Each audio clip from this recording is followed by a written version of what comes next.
is a big difference between road testing a car and actually living with it day to day.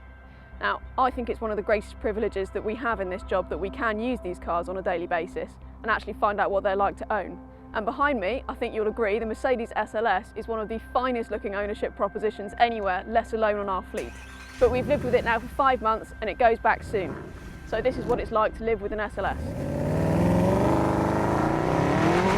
With a car like the SLS, it's really quite hard to just look past the sort of gut-wrenching desirability that's so much a part of it. But we've covered 12,000 miles in the SLS over the last few months. And actually, that's given us a chance to really look at the strengths and weaknesses that it offers as an ownership proposition.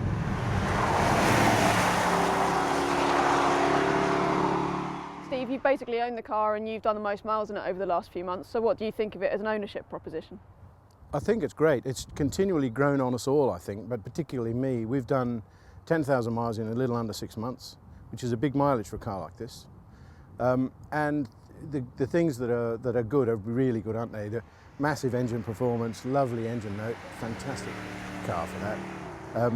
And of course, I love the way you are in the car. It's better than a mid-engine car for me. You sit with your backside right near the rear wheels, big long nose.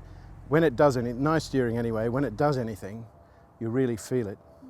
And the things I don't like, I guess, are particularly the width. It makes it hard to use in town. You've got to be very careful of the wheels, 2,500 pounds a corner. But really, apart from that, it's great. There's perhaps a gearbox could do with being a little bit more sensitive in the track modes, but honestly, brilliant. Yeah, it's pretty hard to fault, isn't it? I think so, yeah.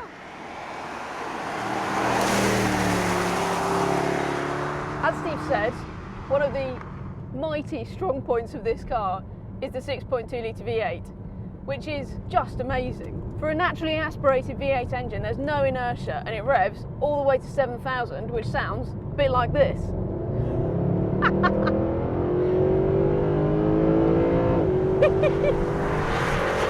It's just one of the most extraordinary sounding cars from the inside as well as the outside, and that's one of the great things. And you know what?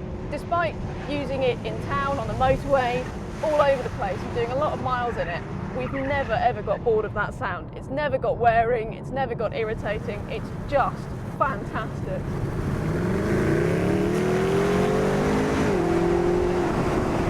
One of the other very clear benefits of this car are the looks.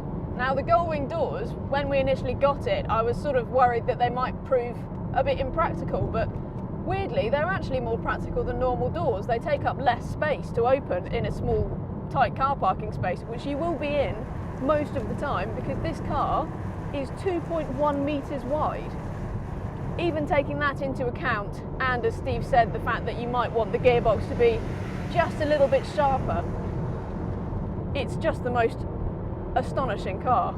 And whilst we had issues with it when we initially got hold of it and road tested this car, slightly too nervous steering, slightly too sharp throttle step off, living with it, you just forgive it everything.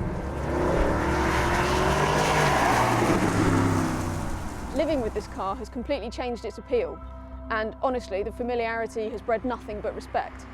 It's proved to be a completely intoxicating GT car. It has such a unique character all of its own that blends kind of brutality and elegance together in the way it drives and the way it looks. It's a really vivid and exciting companion for any journey, and we're going to be completely gutted to see it go.